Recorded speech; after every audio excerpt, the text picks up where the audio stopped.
Get comfy, enjoy the water. It's complimentary water. They're beautiful. That's right. That's what you get. You make a film, you get a bottle of water. That's what they do. Superficial like that. You look so good. Okay. Oh, we seem to be missing one panelist. Who's speaking for Green Man? Who? Oh yeah. Is there anyone from Green Man to join the panel? I don't know.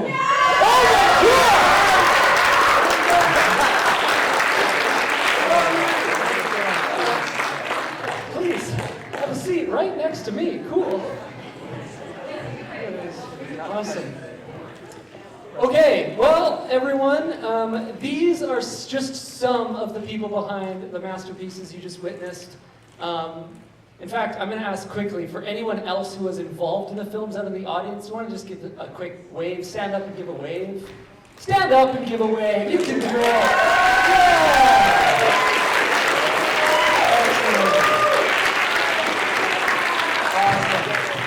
Awesome. Okay, panelists. I've got... Oh no. I don't like this. I've got some questions for you. So we're going to go through as many as we can. I don't want this to take too long, but I also want to get the chance to hear what you all have to say. So if you can, keep your answers brief, but don't worry about making one word. We can have a couple sentences, you know. Sound good? Yeah, sounds great. Okay. So quickly, let's just go down the line. I'll pass the mic down. Introduce yourself and tell us what film you were a part of and what role you played on it. Here you go. It's on. So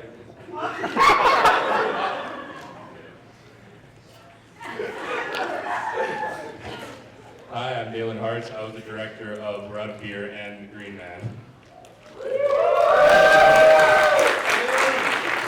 Hi, I'm Cindy, and I'm the writer-director of Tense. Hi, I'm Justin. I was in several things, but I'm here to talk about the legendary Baguette. I was an actor and VFX artist. Hi,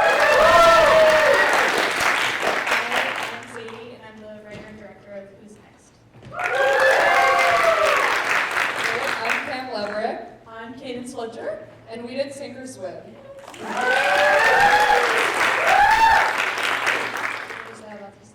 I'm the director of Big Amazing.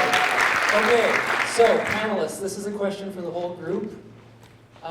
What was the creative impetus behind your films? What spawned the idea? Am I creatively impotent? I did not say that. Far from it. It's on. You turned it off again. You know, I've been struggling with impotence for a bit now. All right, thank you, Green Man.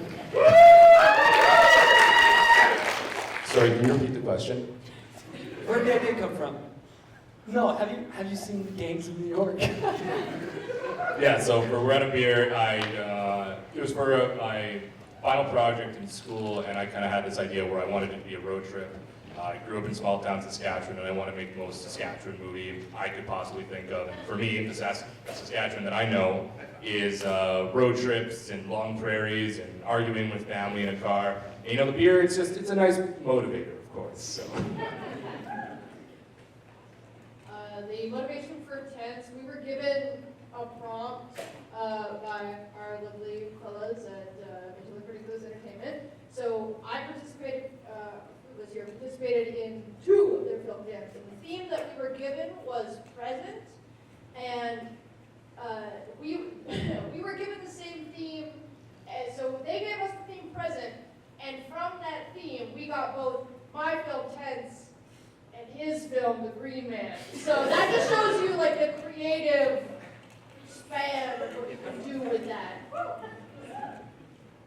So the legendary Baguette was inspired by True Castle. She's a professional 3D artist and concept artist. She created a series of original characters. And then our director, Temi, is a big fan of her work and her art, so he reached out to her to see if he could use the characters, and surprisingly, she said yes.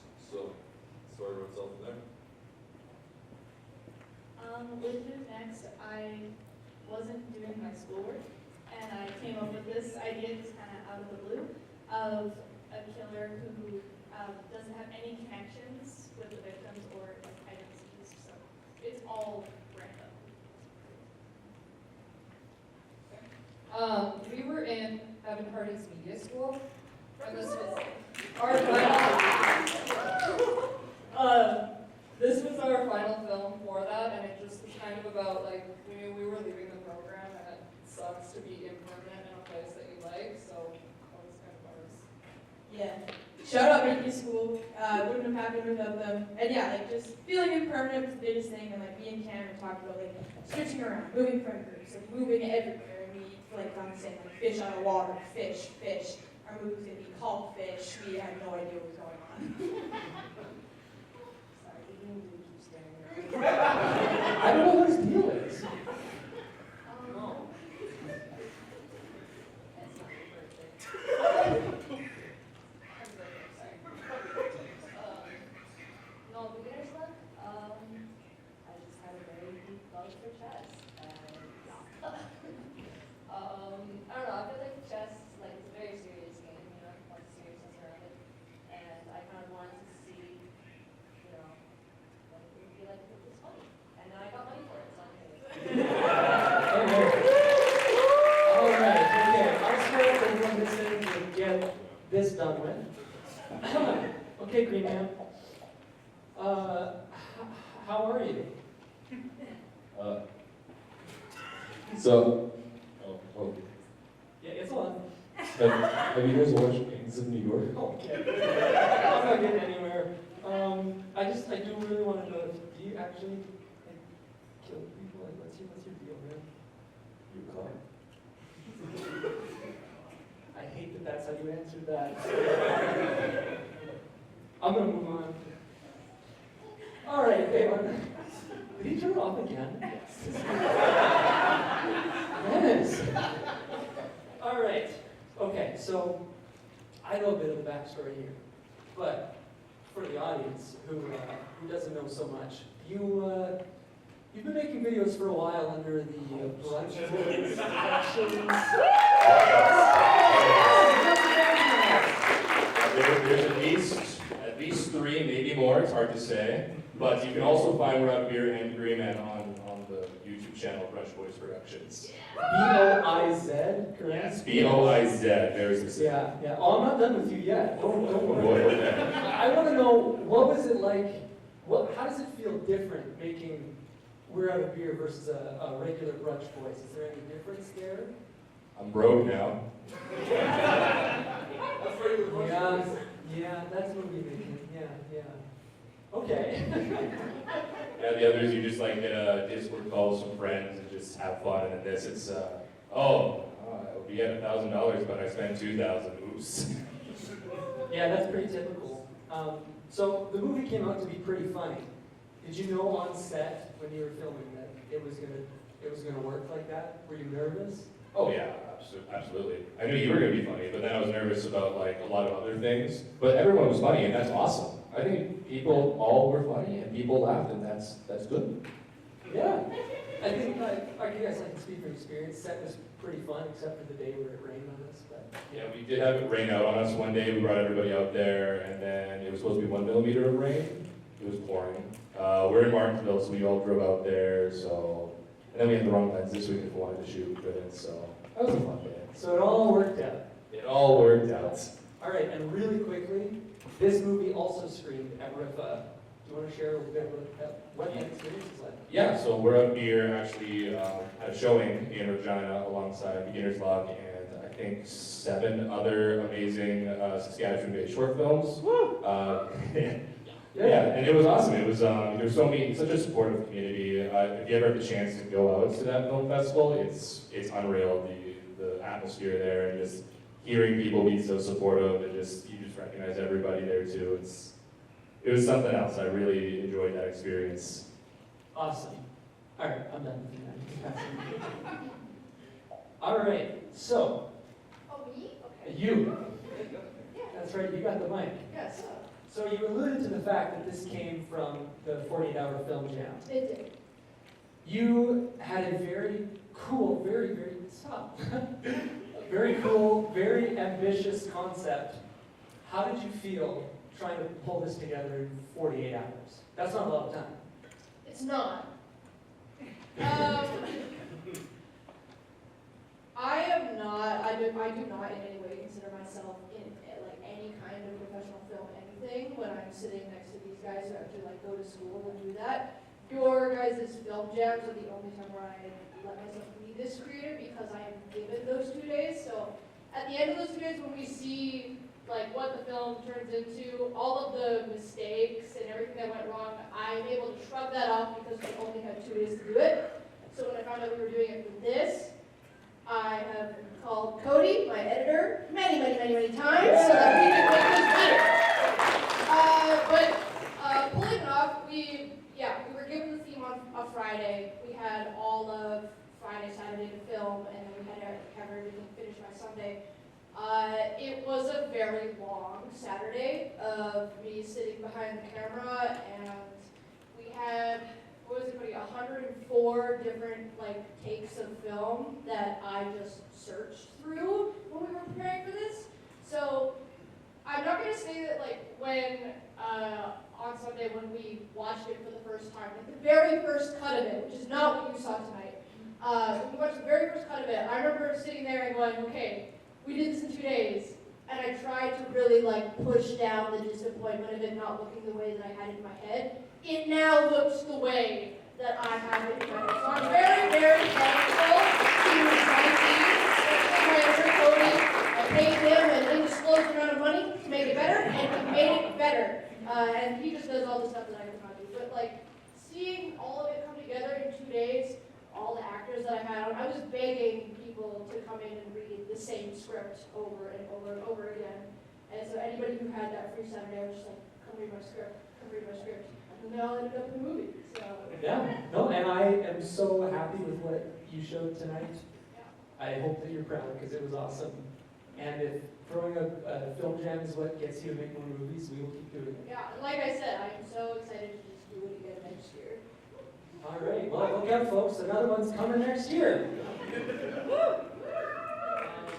Oh, yeah, I guess really quickly. So, breaking the clock. That was awesome. Yes. Is that the only clock you broke? No. So, Bryden and I, so Bryden's my co-writer, we both went to 2 different Dollagramas, and we went clock shopping. And yeah, she really wanted to buy the Paw Patrol clock, which I did not let her do. But we had a black clock and a white clock. We only saw the white one. The black one was slightly smaller, and so we have 2 raw takes of just clocks being smashed into the floor, which is exactly as awesome as it looked, and it was the best collective $10 I've ever spent on it. It was pretty awesome, and cleaning it up was less awesome. Yes, but still. I'm sorry, but It was worth it. It was worth it, for sure. All right, yeah, you can pass the mic on if you want. All right, Justin. You're taking all the credit for this movie. You didn't even direct it. I will take no credit for this movie. Oh, All okay, credit goes good. to Demi. He can't be here because he lives in Nigeria, but all credit to Demi. Fantastic guy. That was the whole Awesome. question. I just wanted to open up the conversation. Oh, how you doing? Oh, hey, doing good. Doing good. Oh, I agree. No, you're bad at this. So, can you just elaborate a little bit more on what the process of making this was? This is the only animated film that we showed, because would you say that maybe it's harder to produce or takes longer? I can say, knowing the general timeline of most of these films, obviously there's a few exceptions, that film took over half a year to fully make from concept to finish. It was made in Vancouver Film School. It was Demi's final project, and we started the final projects halfway through the year. We started in January. 2 of those months are just coming up with the idea, creating the concepts, starting the scripts, getting the team together, starting the blocking, and then you get into the fun stuff where you actually start production and you're modeling and texturing and rigging. And it's painful. That sounds involved. Tend to not sleep. I want this to be very clear. this isn't a joke, the man would not sleep, and he was a broke student, so he would not eat. He would come into class, he would have been there for like a week straight, eating nothing but white bread and mayonnaise. No. And he looked better than most people in the class. It was fantastic. That physique, my word, what a man. Wow. Let's give it up for starving artists.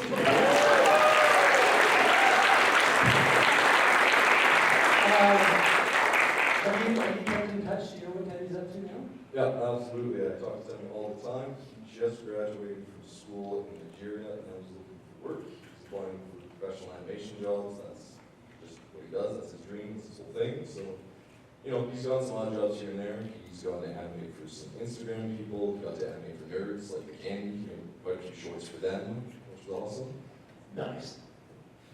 That's cool. Yeah. Do you have any other little stories or tidbits you want to throw out there? You can say no. It's fine. But anything you want to add before we move on? Nothing that comes to mind. Nothing. Nothing. That's okay. Oh. Thank you.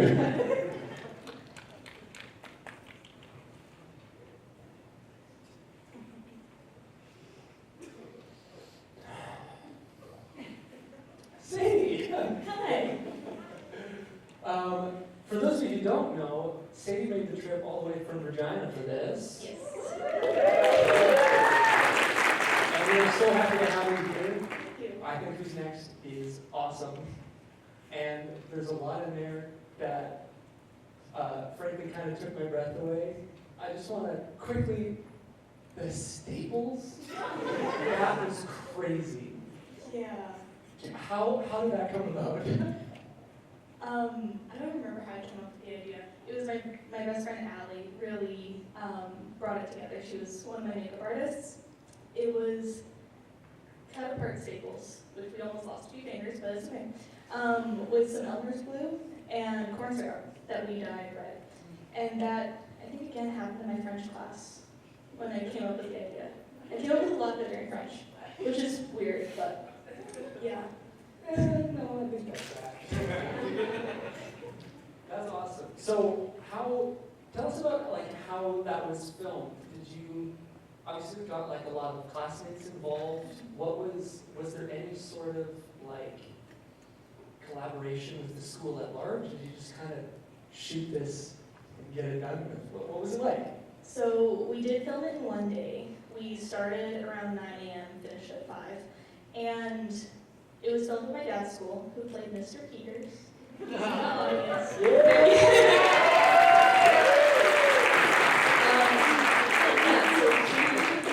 he worked at the school, or works at the school that we filmed at, and I was on the yearbook for my school, so I was given a camera for the year, and I just used that one, because they said as long as I don't break it, I can do whatever I want with the camera. So, yeah, it was just a passion project, one day, get it done, and because the school, I guess, pays for the Adobe programs, I also got to use those for free. So I think I spent a total of like $20 on this film, and that was like the corn syrup and glue. That's amazing.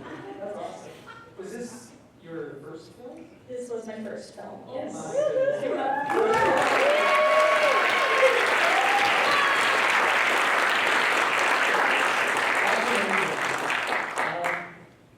How do you feel right now? This is pretty cool. I'm very nervous. I'm shaking right now. This is my first like time showing it on like a big screen, so this is like the most people that have seen it at once, which is crazy. That's cool. Well, I'm so glad that you made it for this. Thank you. We love supporting first-time filmmakers and emerging artists, so I'm so glad you came and showed your movie. Again, it was awesome. And wow, there was some brutal stuff in there. It was great. I love it. I love it. Awesome.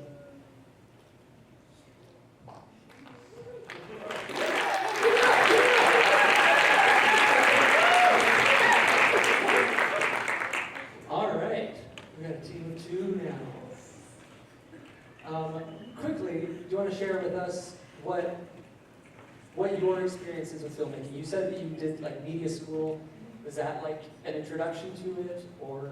Absolutely, yeah.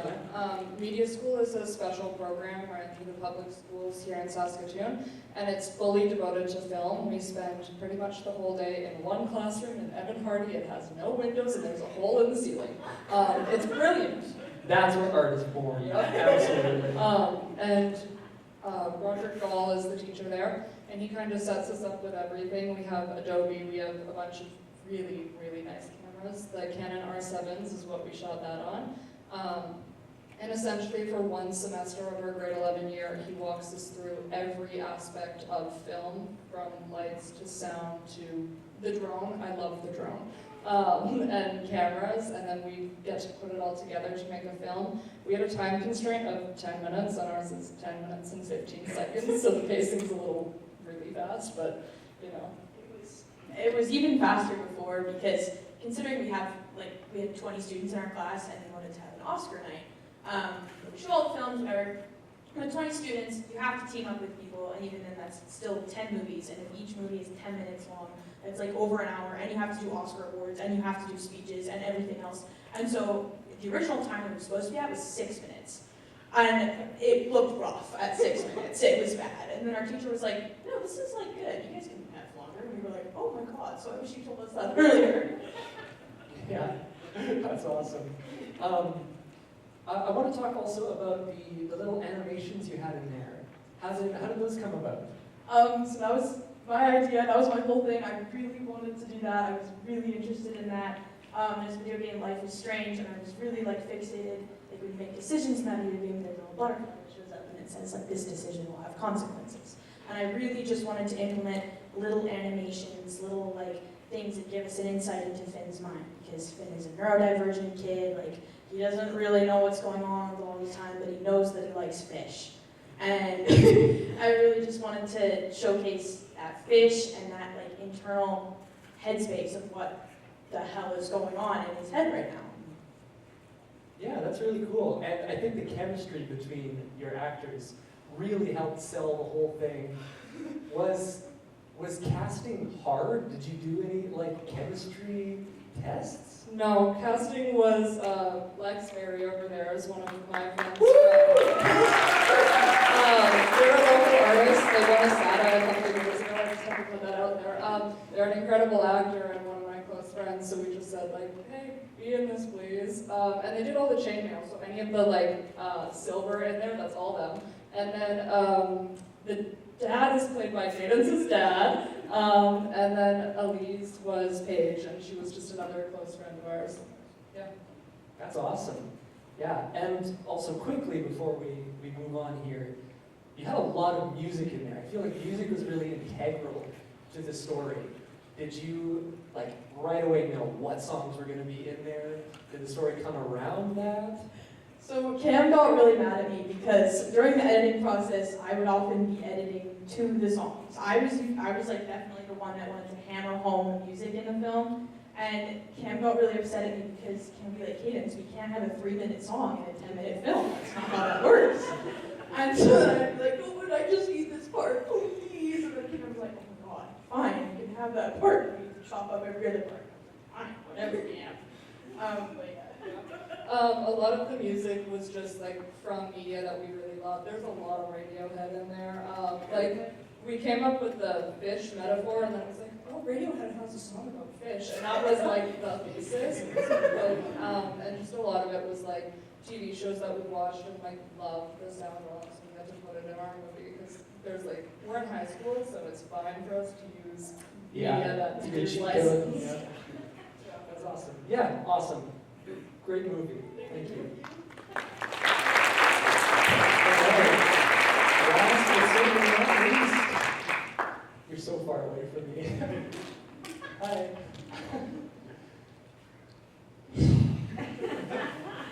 Oh my gosh.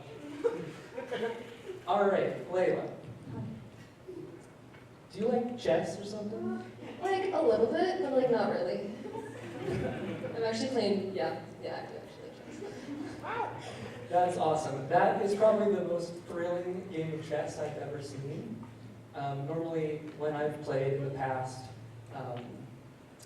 there's a lot less autonomy of the pieces. They don't really like That's odd. talk and stab each other with baguettes. What chess are you playing?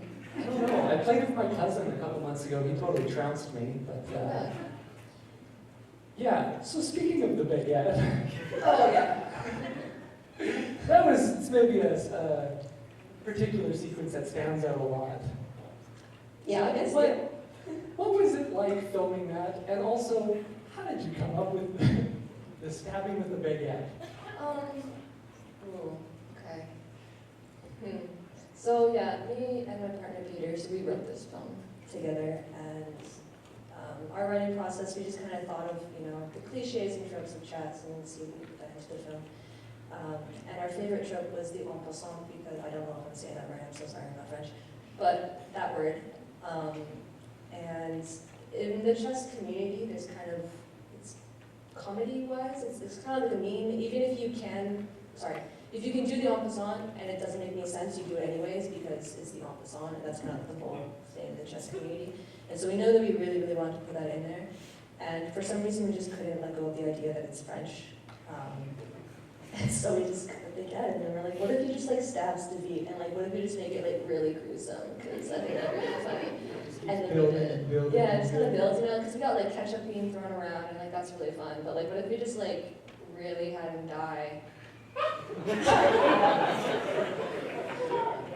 the baguette, because that's really funny. So, Oh, I love that. Yeah, no, that was really, really good game. yeah, sorry, and if you see in the background of the beat, the set deck was made by Levi, who's one of my mentors, who's awesome. We love Levi. But he actually thought about it all when it came to the set deck. So if you actually watch the film, and you notice in the background on the fridge, there's a baguette there, and it's a foreshadow of how he's going to die. Oh, that's cool. That's really cool. So, would you say that there was any particular expert on chess on set? Yes, he's wearing a suit, actually. He's over there. Yeah. Yes. That's the beat. He's the beginner player.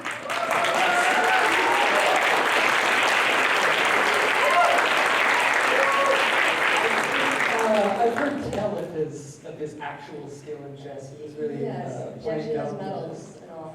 Ooh. So, actually, it was on the set of our music video Magic.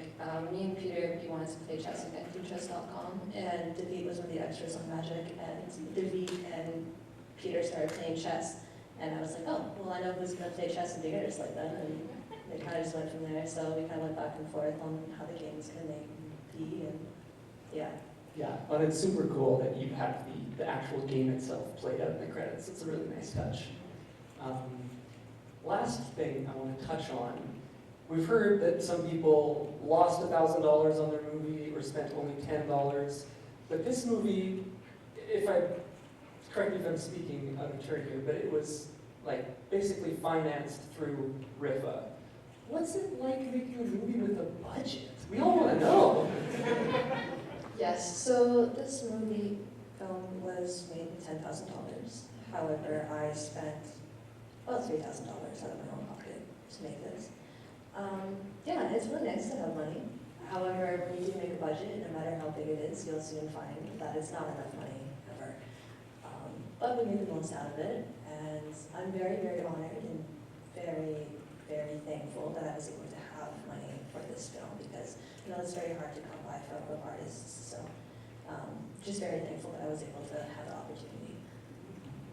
Cool. And I'd be remiss if I didn't also mention that the costumes for the pieces were just awesome. That's a cool touch. Yes, that's How where it long lives. did those take?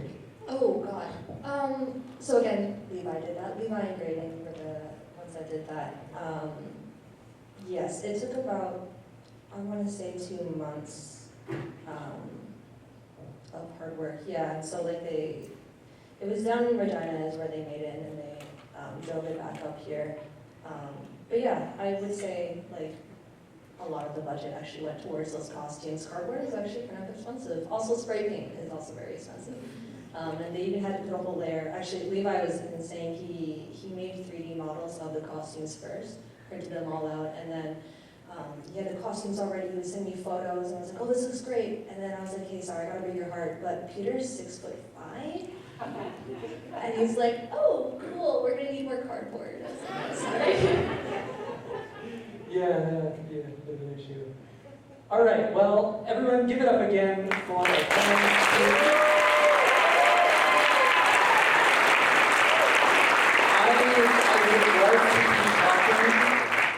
but we've definitely gone way over time already. I just wanted to hear what you all had to say. So we're going to release you now and watch our final movie for the evening so that you all can go and have a good night's sleep as well. Yes, you have a word to say? Release me. You are released! All right, thanks everyone. Have you guys seen Gangs of New York?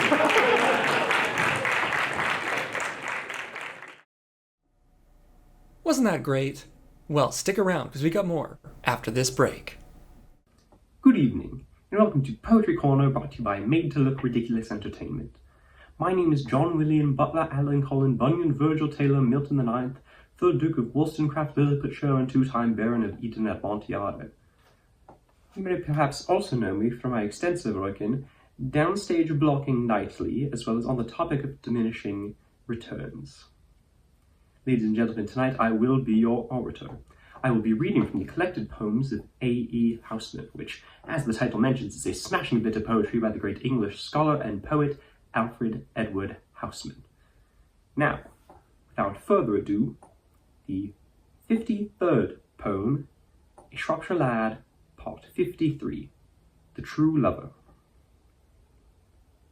The lad came to the door at night when lovers crown their vows, and whistled soft and out of sight and shadow of the boughs. I shall not vex you with my face, henceforth my love for aye, so take me in your arms a space before the east is grey. When I from hence away am past, I shall not find a bride, and you shall be the first and last I ever lay beside. She heard and went and knew not why, her heart to his she laid. Light was the air beneath the sky, but dark under the shade. Oh, do you breathe, lad, that your breast seems not to rise and fall, and here upon my bosom pressed there beats no heart at all? Oh, loud my girl it once should knock, you should have felt it then, but since for you I stopped the clock, it never goes again. Oh, lad, what is it, lad, that drips wet from your neck on mine? What is it falling on my lips, my lad, that tastes of brine? Oh, like enough 'tis blood, my dear, for when the knife has slit the throat across from ear to ear, 'twill bleed because of it. Under the stars the air was light, but dark below the boughs, the still air of the speechless night, when lovers crown their vows. Ladies and gentlemen, thank you for joining me tonight at Poetry Corner. It has been a pleasure. Now back to the show.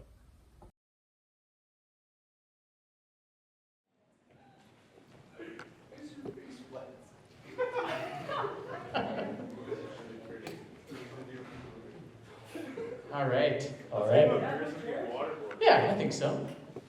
We got an extra one even. You can have a seat. That's for you, bud.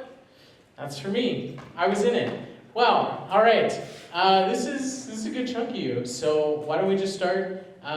Introduce yourselves for the people who maybe didn't get to read the credits.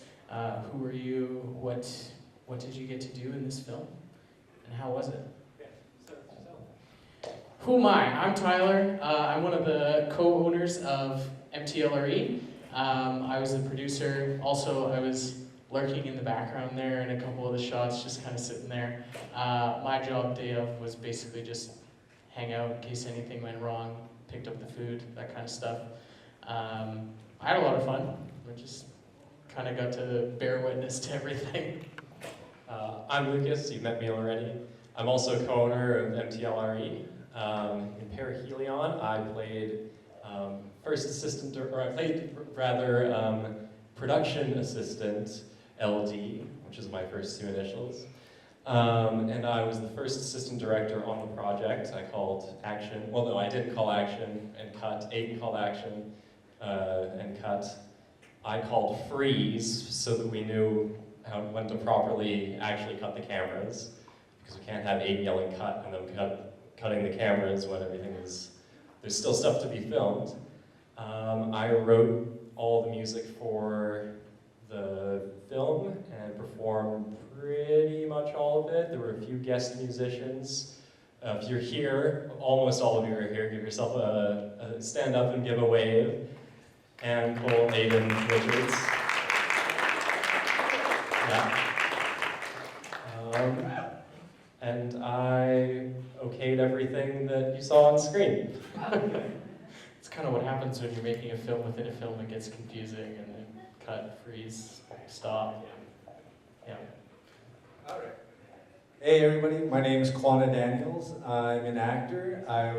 I played the assistant director. I don't know. I would play opposite of Aiden.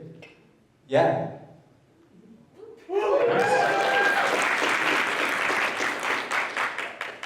I'm Finn Smith. I played the documentarian with the big mustache, Finn Lee.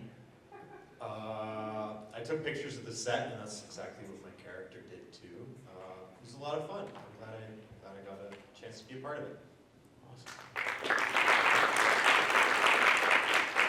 My name is Dean McBain. I play Dean McBain. I can't wait till like we're doing sci-fi cons and stuff like that. Kids are coming up to me, darting their mouth like, "Hey, can I smoke in here?" It's just like probably gonna catch on. Anyways, I play Dean.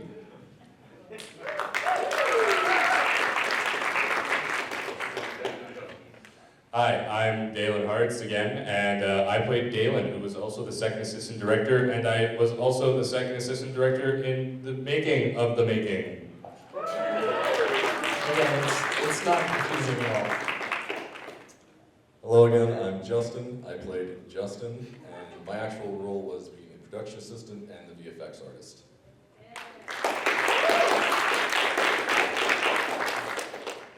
My name's Lexi, and I was a cameraman as well as a cameraman.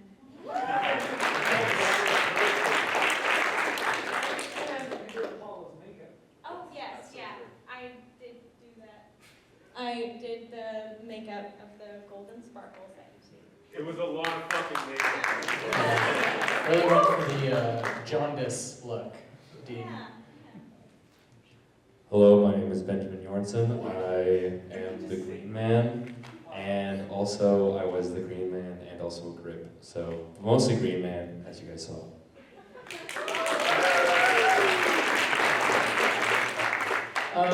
I'm the other third of MTLRE, in case the suit wasn't a dead giveaway. I am Aiden H. Richards, and I played Aiden Richard. Yeah, that's about it. Great. Aiden? Oh, hi. What was that? It was something Lucas and I cooked up like a year and a half ago. It was, I guess, this is the culmination of like a year and a half at minimum of stuff, planning and writing and directing and editing and whatever. But the actual idea itself I had while I was washing a truck 4 or 5 years ago. Yeah, I want to say 5 years ago. I had an idea for a movie, and what you just saw was not that movie. It's actually kind of the prequel to it. That's all I'll say. Amazing. Did you have a favorite moment on set? This is for any of you that haven't answered. Oh my gosh, I'll answer right away. Okay. It had to do with this guy. Yeah. Because I did not tell him he was going to be wearing a green suit all day. And so we turned on the cameras and I said, "Ben, come over here, I have something for you." And I handed him the suit and he broke down crying. And then he put it on for the rest of the day. How was that? That was a big surprise. I originally thought that I was just going to be PA/Grip, like a genuine PA. And then they were like, "Hey, Ben, did you read the script?" And I went, "No, sorry." And then they went, "No, this is perfect." And they low-key sprung it on me like a bear trap. You know, it was like, you know, so it was a big surprise, and I took me a long time to realize they were trying to tell me to put the shorts on over the green suit, so. No one told you that. I have my information mixed up. Before we move on, quick, have you taken that off since this was filmed a year ago? Is this just? I've seen you in other movies.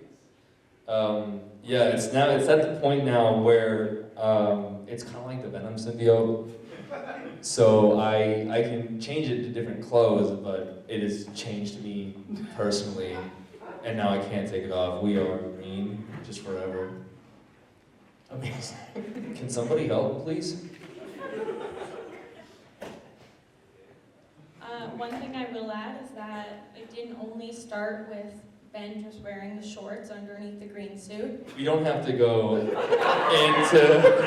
the details of what happened beforehand, and I think that's okay. Yeah, okay.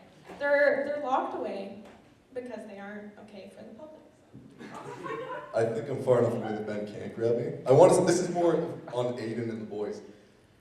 No one brought him shorts. No one thought through the idea of putting a man in a green suit. By the way, we shot at a public library.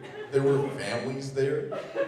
And no one thought about the implications of putting a man in a skin-tight uniform. I actually read the script. He's wearing my costume, so I brought the shorts. So I was like, this is gonna go horribly wrong. And it did. I enjoyed playing the tic-tac-toe on the back. I was just having fun. Anyone have a question? I don't know what I'm supposed to say. Did you have a favorite moment from set? Favorite moment from set? Honestly, your freak out. Wait, no, your freak out. Sorry, I'm colorblind. Yellow and red are the same. Your freak out, you kept the best parts in on it. I was saying to them, I was like, I hope he keeps the part in where he grabs a sandbag, tries to throw it, and goes, oh, that's heavy. That was probably my favorite part. If my favorite part wasn't the Green Man and the shorts thing, it would be Green Man freaking out. It was some of the best acting I've ever seen. Yeah, that's pretty much it. For me, it was during the compilation scenes. I'm trying to figure out the length here. So the compilation scenes, because we'd be doing everything back and forth and back and forth. I didn't have any real lines. And I haven't seen my friend Jeremy in years, and he was a boom guy. So I'm sitting there and I'm like, good job, boom guy.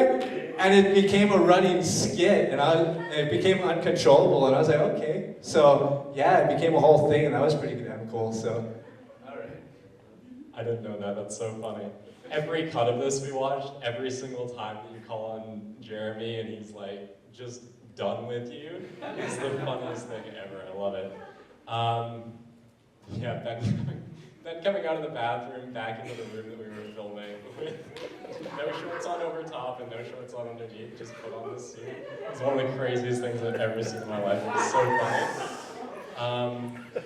Yeah, and Aiden's freak out is so funny. The tantrum. It was so hard. Like, I'm notorious for breaking character, and it's the easiest character in the world to play because I didn't have to say anything. But there's that one shot where I'm covering my mouth. I had to do that because if I wouldn't, I was going to be laughing hysterically, and I turn away from the camera so that I can break character. Aiden's tantrum was incredible. I can't believe it. You just pulled that out. Unbelievable work. I will say, having Finn there to take all the photos led to what we call Green Man's Anguish, which is after Ben came in, I think the second time with the shorts on underneath, and we were like, Ben, it's not good, and he like crumples on the ground, and it's so funny. We'll have to post it on the social media because him just like curled up in like beating his fists against the ground because he's so defeated. It's probably the best moment on set. It's the most vulnerable I've ever seen. Totally covered yet totally exposed. My next question. So this film, as you alluded to, there wasn't very much of a script.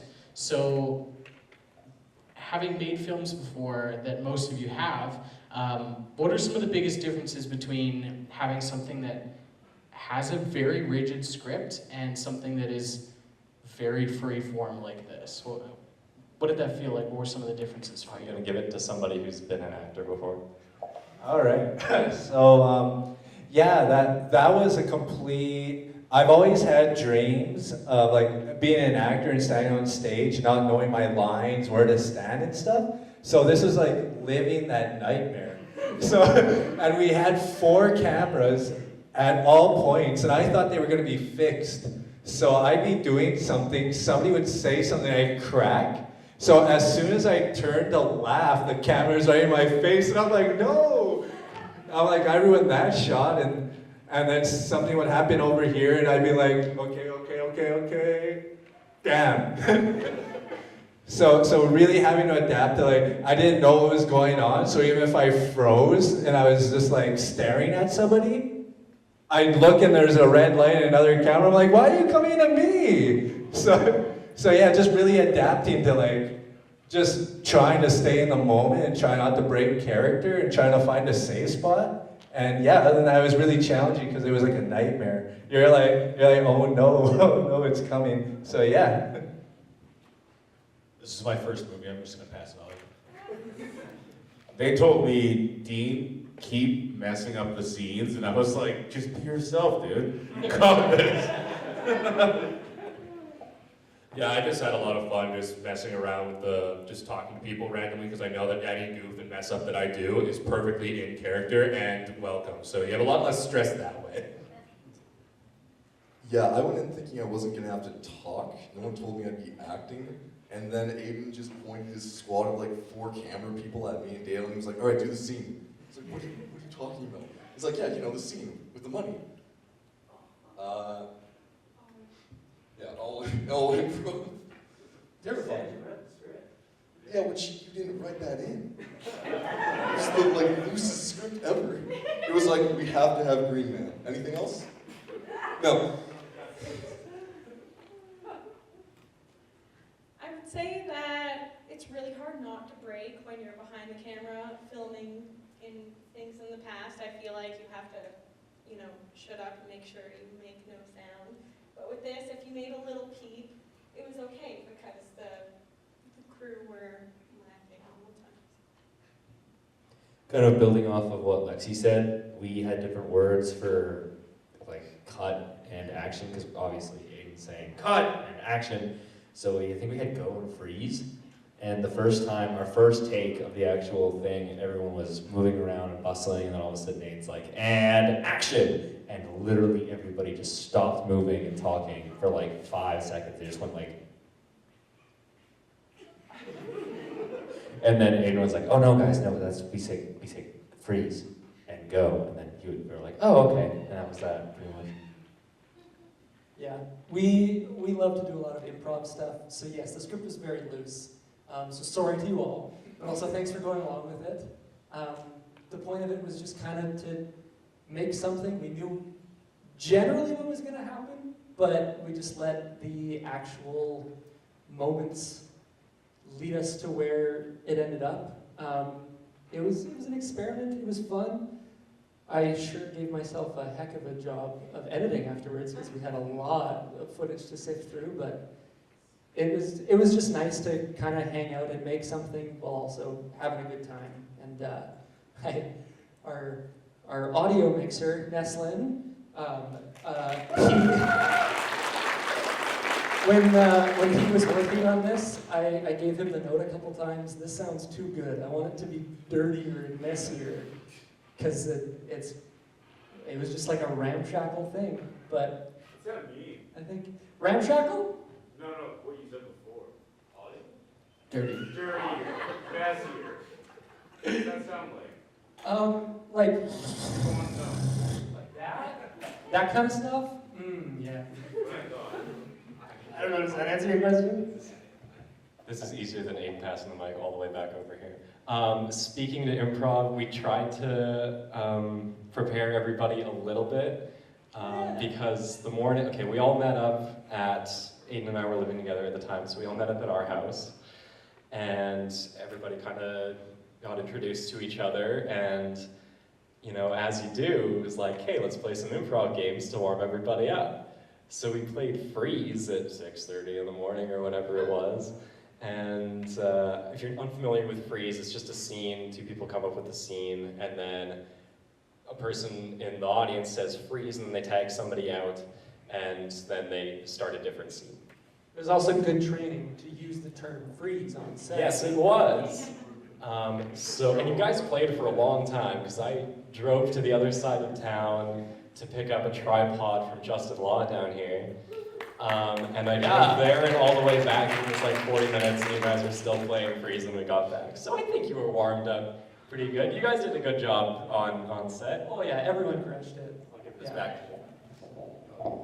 Ben really alluded to this, but one of my, I don't know if it was my favorite moment, but what I thought was really funny, having working with people who have made films before, is, like he said, that moment that Aiden goes, "An action." In film, that means everyone is silent unless they're acting, and they all stuck to that. And we were like, no, we're throwing you a loop, we're throwing it completely out of the window. And so it was really funny to be like, oh yeah, they're all professionals, they're good at this, but we've just completely thrown it out for them, and they have to adapt to you. So.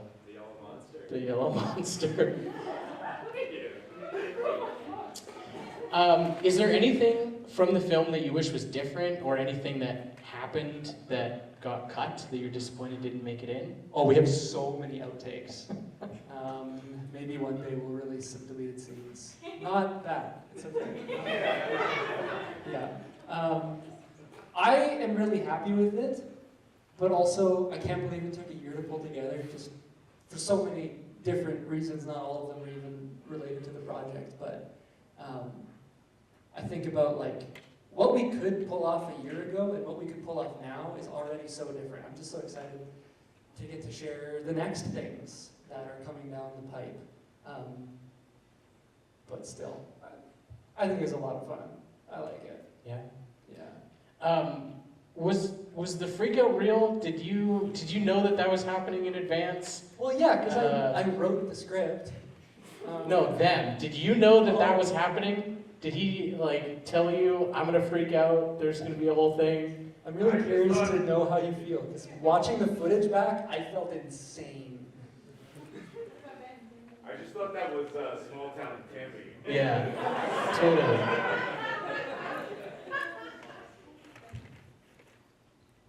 What was the question? Did you know the freak out was coming? No. No, I put the suit on, and then I had the hood off, and I was like, okay, shit, I gotta read through the script, gotta go. And then as soon as he said action, I just threw my phone at the wall and didn't really touch it, because I can't see much in here, and I can't touch my touch screen, so I just kind of waddled around, and whenever anyone was freaking out, I was like, I guess we're freaking out now, ah! You know, that was just kind of it. It was really fun, though. Awesome. Anyone else have anything to add? Yes, I did know it was coming. Okay. You know what? Off topic, I would just like to say, you three fellows, it's amazing what you did here tonight. This is awesome. We got a bunch of people to come out and watch some small films. Please continue to do this, and let's continue to support this, please, here at Saskatoon. Good job, guys. Take a bow, each one of you.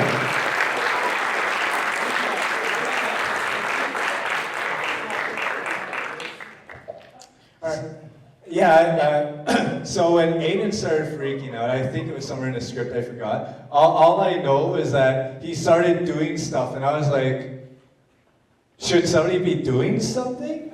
So I started walking around, just roving around him, and I was like, oh, there goes the chair, let me get that. And I kept looking around, I was like, the camera's still rolling? And I'd be like, okay, breathe. I was freaking out because I didn't know what to do. Yeah. So the worst he got, I was like, we're on the ground now, okay. And he's like, you're stupid, you're stupid. I was like, you're not stupid, you're not stupid. I saw Ben and I was like, he might be. Yeah, so because I do improv sometimes, but I'm not nearly as good as Aiden or Lucas or Tyler. So I was hanging in there for the life of me. Whenever a camera wasn't looking at me, I'd wipe my face. So they kept me on my toes, and I was scared, man. You killed it. Yeah.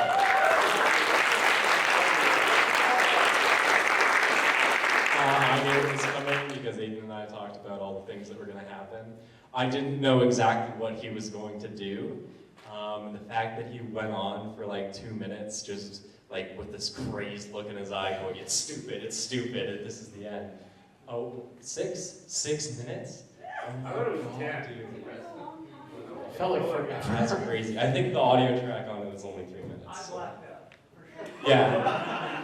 I do love when you lay down on the floor and then Jeremy sticks the boom right next to you. I think that's an awesome bit of impromptu direction from Jeremy himself. Absolutely. All right, I have one more question. This one's for Aiden.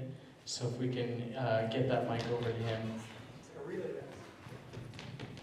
Aiden? Tyler? What's next? Whoa. I don't think I'm allowed to say. Okay, I kind of alluded to this earlier, that the idea I originally had that spawned this was not this movie. I do really want to, I have a specific idea for a feature-length version of this, but I figured it would be a lot easier to start with something at this scale and at that budget, because that was about like $1,600. Oh, true. That's true. You guys like acapella? We'll just plug in this real early. It's in May, right? The concert's in May this year. Yeah.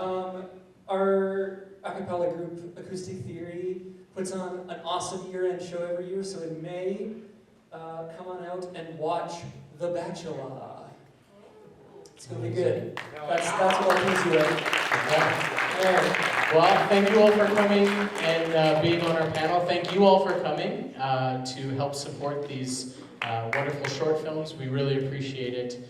We're so glad that you got to see what was the last year of all of Aiden's undivided free time editing that. So thank you all so much. We really appreciate it. So.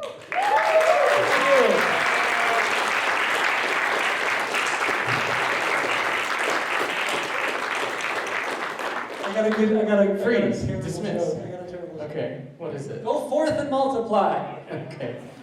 No. No. Or not. Eat, drink, and be merry. Yes. Thanks everyone for coming out. It means so much. And good night. Hey, we some gigs in New York.